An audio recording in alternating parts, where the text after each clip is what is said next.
Breaking చూస్తున్నాం. సూర్యాపేట జిల్లా చింతలపాలెం మండలంలోని పులిచింతల విద్యుత్ ఉత్పత్తి కేంద్రం వద్ద హైటెన్షన్ నెలకొంది. కాంట్రాక్ట్ కార్మికుల ధర్నా దిగడంతో ఉద్రిక్త ఏర్పడింది. ప్రాజెక్టులో పనిచేస్తున్న కార్మికులకు ఆర్జిటన్ ఉద్యోగాలు ఇస్తామని హామీ ఇచ్చి మాట మార్చారంటూ ఆగ్రహం వ్యక్తం చేస్తున్నారు. న్యాయం చేయాలంటూ విధులకు వెళ్లకుండా గేటు ముందు బైఠాయించి ధర్నా చేపట్టారు. వెంటనే సమస్య పరిష్కరించాలని పెట్రోల్ పోసుకుని ఆత్మాహుతికి కార్మికులు ప్రయత్నించారు. వారిని పోలీసులు అడ్డుకున్న పరిస్థితి కనిపిస్తోంది.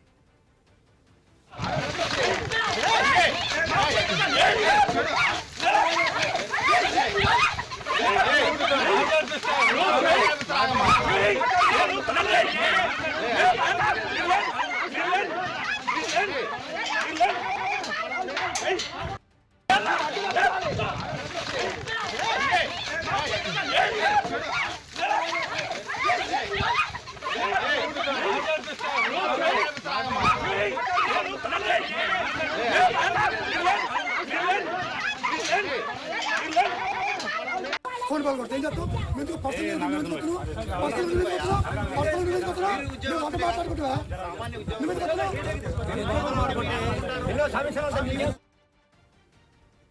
మనం స్క్రీన్ పైన చూస్తున్నాము. కాంట్రాక్ట్ కార్మికులు ధర్నా దిగడంతో ఉద్రిక్త పరిస్థితి ఏర్పడినట్టుగా తెలుస్తోంది.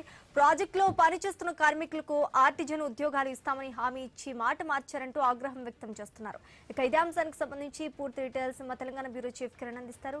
కిరణ్, సూర్యాపేట జిల్లా చింతలపాలెం మండలం పులిచింతల విద్యుత్ ఉత్పత్తి కేంద్రం వద్ద ఉద్రిక్తత చోటు చేసుకుంది. అందులో పనిచేసేటువంటి కాంట్రాక్ట్ కార్మికులు తమ సమస్యలను పరిష్కరించాలని డిమాండ్ చేస్తూ ఆందోళన చేపట్టారు. ఏదైతే అందులో ఉన్నటువంటి కాంట్రాక్ట్ కార్మికులు ఎవరైతే ఉన్నారో వారు ఆర్టిజన్ కింద ఉద్యోగాలు ఇవ్వాలంటూ కూడా డిమాండ్ చేస్తూ ఆందోళన చేపట్టారు. వారితో పాటు బాధిత కుటుంబ సభ్యులు కూడా పెద్ద ఎత్తున ఆందోళన చేస్తున్న నేపథ్యంలో కొంతమంది పెట్రోల్ పోసుకొని ఆత్మహత్య జరిగింది. దీంతో తోటి కార్మికులు అదేవిధంగా పోలీసులు వారిని అడ్డుకోవడం జరిగింది.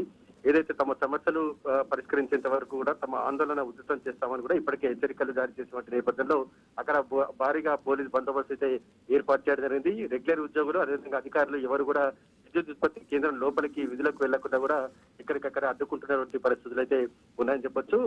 ఇప్పటికే ఆత్మహత్య చేసినటువంటి ఆందోళనకారులు పోలీసులు అదుపులోకి తీసుకున్నారు. ముందస్తు జాగ్రత్తగా ఎటువంటి అవాంఛనీయ సంఘటనలు చోటు చేసుకుండా భారీ పోలీస్ బందోబస్తు అయితే అక్కడ కొనసాగుతుంది.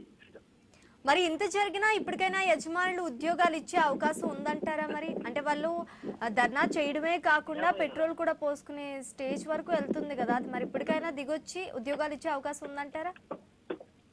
అయితే ఈ ఘటనకు సంబంధించి కూడా ఇప్పటికే ఎలాంటి అంటే అవాంఛనీయ సంఘటనలు చోటు చేసుకుంటా కూడా, ఎందుకంటే కొద్దిసేపటి క్రితం అక్కడ బాధిత కుటుంబాలు కావచ్చు, కార్మికులు కావచ్చు, పెట్రోల్ పోసుకొని కూడా ఆత్మహత్య చేసినటువంటి నేపథ్యంలో మరింత భద్రత అయితే కట్టుదిట్టం అయితే చేశారు. అయితే అక్కడ కార్మికులు చెప్తున్నటువంటి వర్షం ప్రకారం అందులో పనిచేసేటువంటి కార్మికులు ఎవరైతే ఉన్నారో అంటే అనుభవపూర్వకంగా కూడా ఆర్టిజన్ కింద కూడా ఉద్యోగాలు ఇస్తామని కూడా స్పష్టమైన హామీ ఇచ్చారనేటువంటి అభిప్రాయాన్ని కూడా వ్యక్తం చేస్తా ఉన్నారు. ఇచ్చిన మాట ప్రకారం తమకు రెగ్యులర్ ఉద్యోగాలు ఇవ్వాలంటే డిమాండ్ చేస్తా ఉన్న నేపథ్యంలో అక్కడ ఉద్రిక్తత వాతావరణం అయితే నెలకొంది. అంటే ఉద్యోగాల కంటే ఇచ్చిన మాట ప్రకారం తాము కార్మికులంతా కూడా అక్కడ ఉన్నతాధికారులను అడిగినటువంటి నేపథ్యంలో అక్కడ నుంచి ఎటువంటి హామీ లభించిన నేపథ్యంలో కూడా వీరు ఆందోళనకు సిద్ధమైనట్టుగా తెలుస్తా ఉంది. ఈ ఆందోళన చేసినటువంటి క్రమంలో కూడా కొంతమంది సూసైడ్ అటెంప్ట్ చేయడం కూడా ఉద్రిక్తతకు దారి తీసినటువంటి పరిస్థితులు కూడా ఉన్నాయని చెప్పొచ్చు. ప్రస్తుతం అయితే అక్కడ ఉద్రిక్త పరిస్థితులను కంట్రోల్ చేయడానికి భారీగా పోలీస్ బందోబస్తు అయితే ఏర్పాటు చేశారు. అంటే అక్కడ ఉద్రిక్త పరిస్థితిని పోలీసులు కంట్రోల్ చేస్తున్నారు, ఓకే. కానీ మరి దీనికి ఆ సమాధానం చెప్తున్నారంటే పోలీసులు ఏమంటున్నారు? యజమానులకి నచ్చ చెప్పే అవకాశం ఏమన్నా కనిపిస్తుందా అక్కడ? ఘటనకు సంబంధించి అక్కడ కార్మికులు ఏదైతే ఆందోళన చేస్తున్నారో కార్మికుల పక్షాన కూడా అక్కడ పోలీసులు అక్కడ ఉన్నతాధికారులను సంప్రదించేటువంటి ప్రయత్నాలు అయితే చేస్తున్నట్టుగా తెలుస్తా ఉంది. ప్రస్తుతం అయితే తాత్కాలికంగా ఆందోళన విరమింపజేసేందుకు కూడా పోలీసులు అయితే ప్రయత్నాలు చేస్తున్నారు. ఎందుకంటే అక్కడ పరిస్థితి ఉధృతంగా మారుతున్నటువంటి నేపథ్యంలో ఎలాంటి అవాంఛనీయ సంఘటనలు జరగకుండా కూడా పోలీసులు అయితే ఉన్నతాధికారులతో కూడా సంప్రదింపులు అయితే జరుపుతున్నట్టుగా తెలుస్తోంది. అక్కడ ఉన్నతాధికారుల నుంచి కూడా ఎటువంటి స్పష్టమైనటువంటి హామీ అయితే ఇప్పటి వరకు రానట్టు కూడా తెలుస్తా ఉంది. మరి అక్కడ ఉన్నతాధికారులు ఆ వైఖరి ఎలా ఉంటుంది, వీరు ఆందోళన విరమిస్తారా లేకుంటే ఆందోళన కంటిన్యూ చేస్తారా అనేది కూడా క్లారిటీ రావాల్సింది. ప్రస్తుతం అయితే అక్కడ తాత్కాలికంగా ఆందోళన విరమింపజేసేందుకు కూడా పోలీసులు ప్రయత్నాలు అయితే చేస్తా ఉన్నారు. Sreeja, thanks for the update.